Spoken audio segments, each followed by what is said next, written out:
ចាតើតើមកគ្រឿងនេះគឺយើងរៀបចំរួចរាល់សម្រាប់លោកពូនៅខាងខេត្តព្រះវិហារចាគឺលោកពូកំងយកតែពីរមុខទេគឺប៉ែរុញជាមួយនឹងផាព្យួរសម្រាប់តើតើវិញគឺមានម៉ាកយ៉ាន់ម៉ាស៊េរី F 235កម្លាំង23សេសប៉ុង2ចាប៉ុណ្នេះគឺមកល្មមចាឥឡូវមុនយើង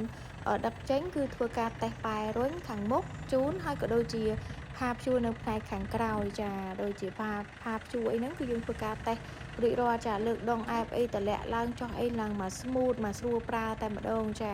ហើយសម្រាប់ខ្នាត23សេសនេះគឺជាប្រភេទត្រាក់ទ័រខ្នាតកណ្ដាលដែលយើងអាចយកទៅប្រើប្រាស់ជាលក្ខណៈគ្រួសារបងត្រូវការប្រើព្យួររុញនៅក្នុងចម្ការគឺបានមកកំ pl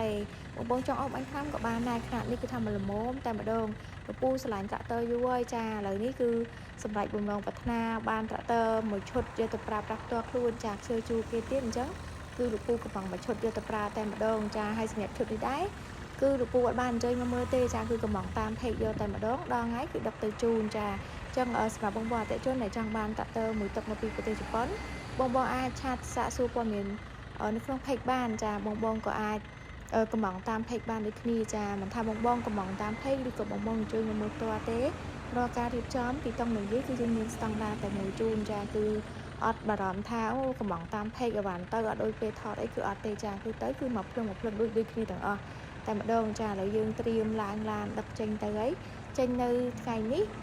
អាចថ្ងៃស្អែកអីអាចទៅដល់ហើយចាព្រោះអីរៀងឆ្ងាយដែរដល់ព្រះវិហារ